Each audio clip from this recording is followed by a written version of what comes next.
video and started the next in case you didn't want to listen to the review again. All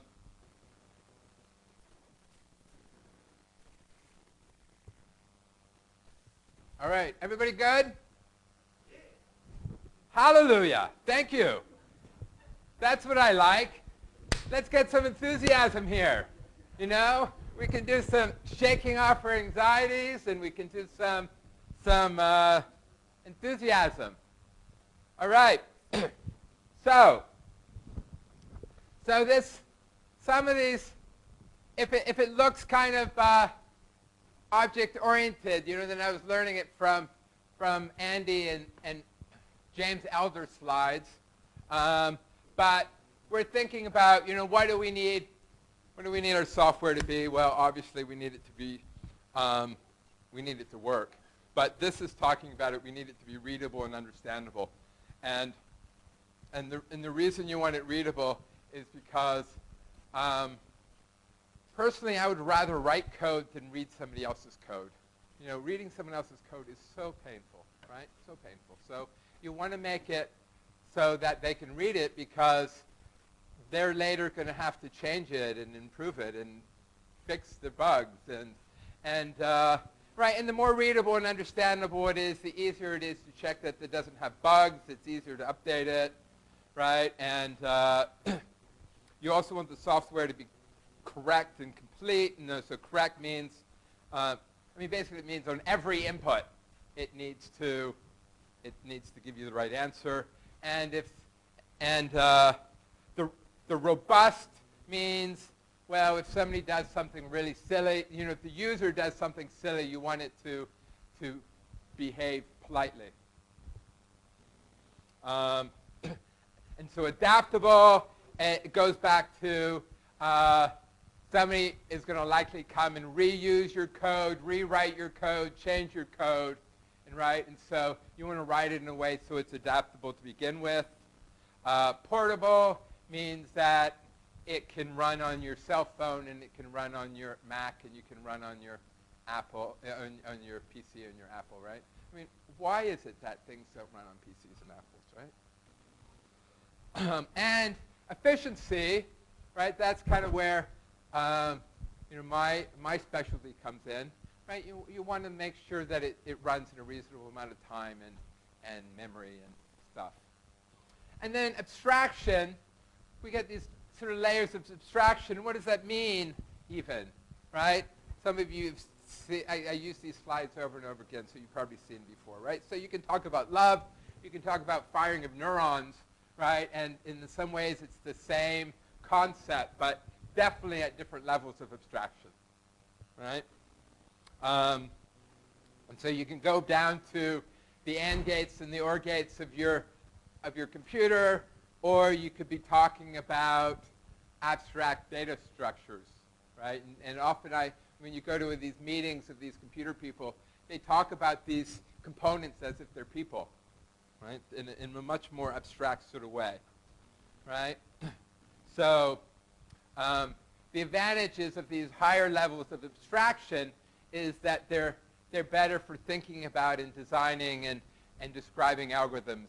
One way I like to think about it is if you're standing in a streetcar and you don't have a seat and you're talking to your friend, how do you talk about algorithms and data structures, right? You don't talk code, right? You talk at a much higher level of abstraction, right? And also, I believe higher levels of abstraction are better.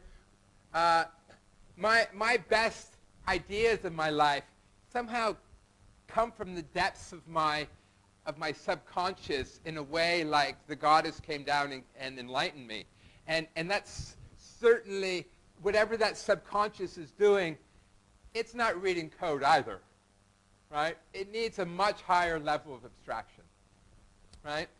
And you need an abstraction from which you can know that the code works as you're writing it, right? The cons is that it feels, right, too mathematical, and students don't like it. But get over it, right?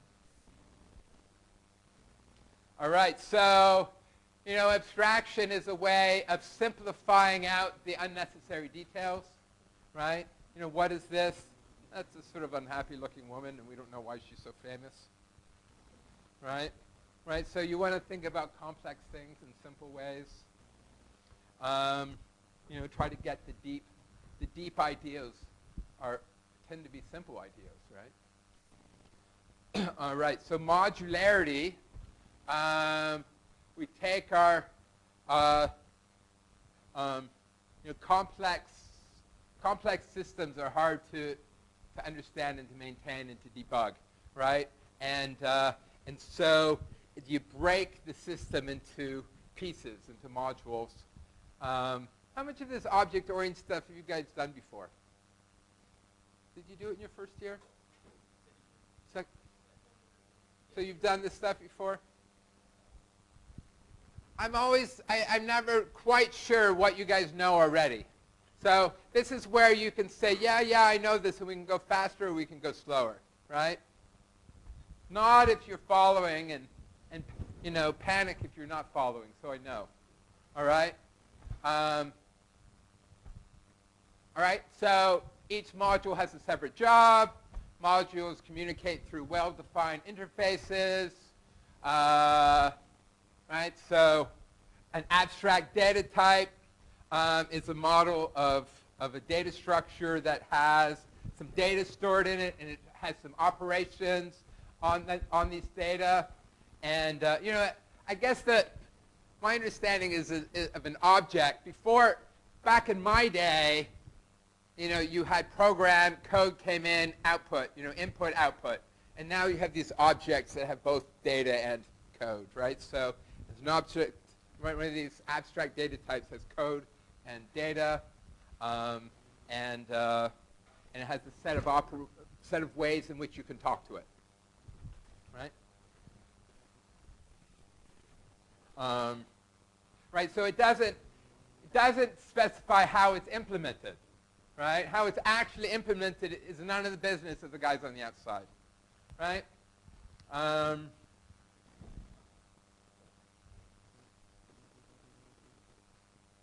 don't know, I think that's all kind of things I've said. All right, so encapsulation, this is just, it's about information hiding, right? You only reveal what you need to reveal about the object. The internal details are kept private. It allows the programmer who's writing it to make changes that don't affect the outside world, right? If you may have this barrier, then you can update pieces separate from each other, right? You don't want a little change here. You know, there's that expression, a butterfly flaps its wings in Africa, and then suddenly there's a storm in Toronto, right? You don't want those complex links, right? You want to be able to flap your wings freely in Africa without worrying about the effects on the rest of the world, right? Right, so to allow changes to be made without telling the users, right?